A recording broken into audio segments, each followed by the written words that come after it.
Hi everyone, my name is Felicia Bacon and I'm a student at an online software engineering school called Launch School. In this video, I want to talk about how I got into the tech industry coming from an architecture background and how I found Launch School.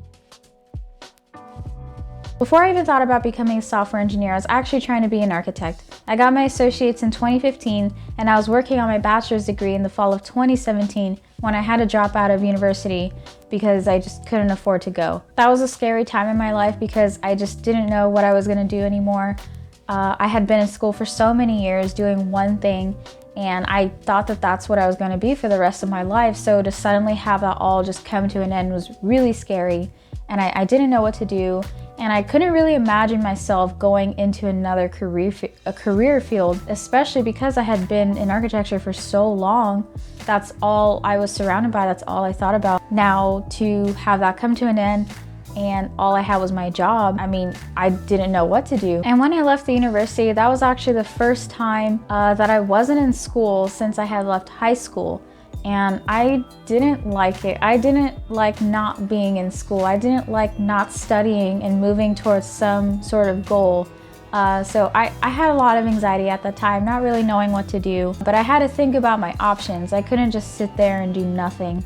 So I had to think, you know, what can I do while I'm waiting to go back to architecture school? And I thought, well, even if that doesn't ever happen, I still have to do something. Even if it's not architecture, even if it's not down that path or even anything related to architecture, I could still try to find something that I'm interested in that I could still do, that I could have for a job or a career. And just because it's not architecture doesn't mean I can't be happy doing anything else. Coding was one of those options that I had. So at the time, I actually had a few coding apps on my phone that I would play around with kind of as a side hobby. I thought it was fun and I really enjoyed it. And at first I didn't really take it too seriously until this thing happened with school not being able to go. So I started there. And since I liked it so much, I wanted to do more coding, but not on apps. So that's when I started researching online for free resources to code. And the reason why I wanted to learn how to code was because I figured, well, there's probably a million online resources out there for free that could teach you how to code for free or at a low cost. And also because I really enjoyed it. I love writing code, even just a few lines of code and writing small programs that made the computer do things that you wanted it to do. I just thought that that kind of power is super awesome. And still to this day, I work on problems, and they could be little problems or they could be longer problems. Some take me a few hours to work through. And that feeling of seeing all your tests pass and having a working program is just the best feeling in the whole world. And I really love it. So that's why I decided to really seriously try to become a developer. One of the first ones that I found was FreeCodeCamp. And I really loved FreeCodeCamp. It's awesome. It's free, obviously. I really liked that you could jump in and start coding immediately without having to do much of anything except sign up for an account. That was the first thing that I did, and I liked it, and I did that for a few weeks, along with some other things. I noticed that when it came to the first project, I was struggling a lot because I had actually forgotten things that I had learned only days ago, a few weeks ago, and I thought, well, this isn't good. This isn't a great way to start off my new career venture. So I did a lot of Google searching, reading my notes, going back and forth between the course material and my project, just hacking and slashing my way to a final product. And in the end, I didn't even really like what I came up with. It's okay, but I feel like it could have been done better. And I know that's not totally my fault. I was just starting out. I didn't really know what to do.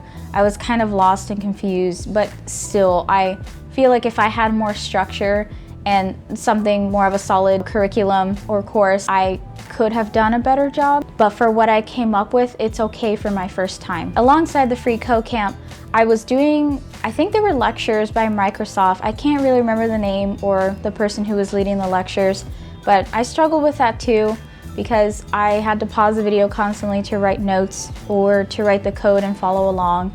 And I was just falling behind.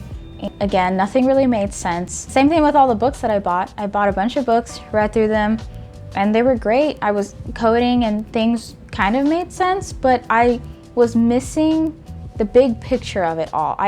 With all these different random things, I couldn't put it all together in one thing or concept that made sense to me, and it felt like there was just something missing, something fundamental or foundational that I just wasn't getting from all these random resources.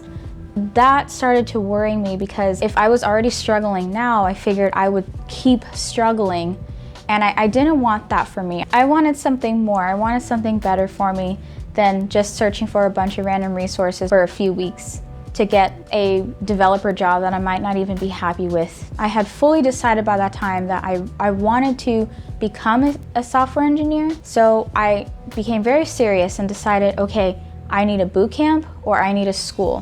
What I'm doing now isn't going to cut it. Another thing that I really struggled with as I was learning how to code was trying to figure out what I should learn. There's a million things out there, from languages and tools and frameworks. There's so many. So it was very overwhelming for me coming from a totally different career path into this new one that just felt like an ocean of information out there. So it was really hard for me to figure out where to start. So I don't know why, but I kind of just started everywhere. I started Free Code Camp and the lectures and the books and YouTube videos, trying to pinpoint a good starting place. So I can't even really remember the first language that I started learning. So that's probably why I struggled so much. It was kind of chaotic and I didn't really know what I was doing.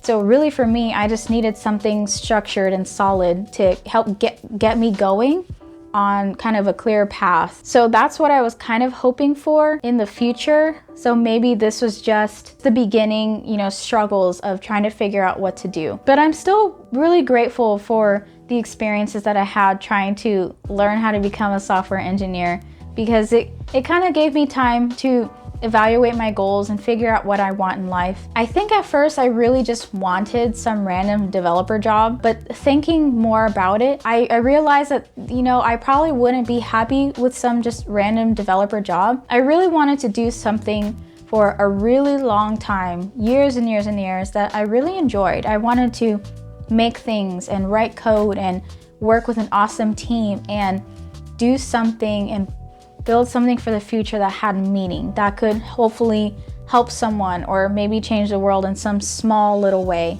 things like that. So I figured if I want all these things, I need to give myself the best possible shot at becoming a software engineer in the best possible way. So that's why I decided to take a break from studying the way I had been studying, or maybe just do it a little bit, but also research for a better education path. And that's when I started looking for online boot camps and schools. I started doing research, and at the time where I was living in Texas, there were a few boot camps in my area, but they were very expensive. So one, that wasn't going to be a good idea, because if I couldn't afford to go to university, then I probably couldn't afford to pay thousands of dollars or whatever the amount is for a boot camp. So right off the bat, that wasn't gonna work. But also, they were promising things that didn't really seem realistic to me. Things like I could become a software developer in 24 weeks or 30 weeks or whatever the duration was. And I didn't think that that was realistic, especially for me, because I know my learning style. I'm more of a slow learner. I take my time. That's just how I am, and that's okay. So going through a course or a class that had a fixed time duration also didn't seem like a good idea for me. I started to get a little bit discouraged because I just couldn't seem to find the thing that could help me to become a software developer in probably the smoothest way possible. I was still trying to do these courses on the side, but also searching for something more, something better. I think I don't want to say give up, but I feel like I kind of gave up searching, because I just decided that I will just keep doing what I'm doing, and the more I do it, hopefully the better I'll get, and maybe one day all these things will just click and I can just find a software developer job. But that didn't happen, obviously. But I didn't really think I had a choice at that point. Okay, so now we're gonna go into how exactly I found Launch School. But I really feel sometimes that Launch School actually found me. It's kind of crazy how this happened, but I remember waking up one day and on my newsfeed, I saw an article that someone had written about their experiences at launch school. They loved the curriculum, they loved the community, they loved what they were learning and how their journey was going as they were becoming a software engineer through this school that I had never heard of. I've never heard of launch school at this point when I was searching on Google or looking at, the top 10 coding boot camps or schools. So I was really intrigued because I thought, how are all these people having these awesome experiences going through a school that I had never heard of? I have to check it out. It really intrigued me because besides reading his article, I read a bunch of other student articles and testimonials and reviews. I just thought it was crazy that all these people were having such awesome experiences going through launch school, and I had never even heard of it. I went on their website and I spent a few hours reading through everything that they had on their website, from mastery-based learning to their philosophy, reading all the student testimonials, reading about the core curriculum, prep phase, and capstone, and just thinking that this school seemed really awesome and it seemed to have everything that I wanted for my education. I thought, this could be a path that I could take to becoming a software engineer. Of course, this was a big step for me. I had only ever gone to school to become an architect through my local community college and partly through a university. Attending an online school to become a software engineer seemed kind of scary at first, and I wasn't sure if I could do it. But honestly, I felt like I had nothing to lose. I wasn't doing anything else besides working my job. And I figured for the price that they had for all their courses and the free prep course, I had to try because sometimes you just have to take risks, and this to me felt like the best possible solution. I signed up for the prep course. I think I did that for a few months and I really loved it. I loved learning Ruby. When I first started, there was only a Ruby track. Now there's a Ruby and JavaScript track, but I ended up falling in love completely with Ruby. I think it's a beautiful language. I love the syntax, it's easy to read, it's clean code. It's good for beginners to learn. There's nothing really crazy, I think, about the language when you're first starting off learning it. And it kind of reads like English. So I had really enjoyed myself learning Ruby, working through the exercises that Launch School had in the prep course. I think it was about maybe 100 or 99 exercises. I have to look at it.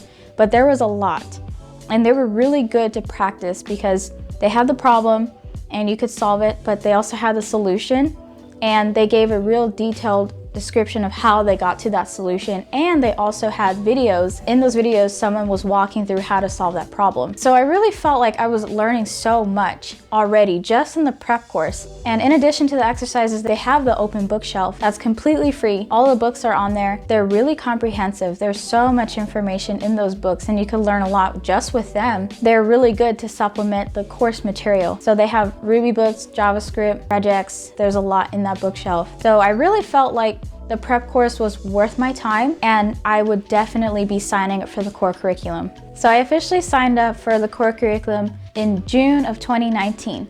And as of right now, I'm in course LS 216 preparing for the JavaScript interview. I officially introduced myself to the Launch School community, which kind of was a little scary for me because it was the first real online community that I had become a part of.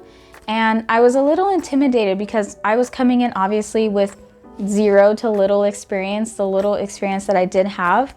And I didn't want to be looked at as someone who didn't know what they were doing, as some inexperienced person trying to be a software engineer, something crazy like that. Looking back now, it was kind of silly to think that because my experience this whole entire time that I've been in launch school has been just nothing short of amazing. I really love the people that I've met, from all the students, the TAs, the instructors. Everybody has just been so awesome and warm and welcoming. I don't think I could have found a better community to be a part of in my education. And I'm actually really excited in the future to talk about my experiences going through launch school and all the different groups that are in launch school, because I think it's so cool for an online school how involved everyone is in their education and also in other people's education too. Everyone is so helpful. Everyone wants to help other people do better because everyone has struggled at some point, at any point in the school, and they know what it's like. It can be very hard sometimes. We all have that urge to want to help other people to do better and to succeed and move forward in the core curriculum. So I love that this community is just always coming together and helping each other to succeed and move forward. So that's it for this video. Thank you guys for watching. I hope you liked my story about going from an architecture student to a software engineering student and joining Launch School. If you guys have any questions or comments about me or about Launch School, you can put them down in the comments and I'll answer them for you guys. Thank you for watching.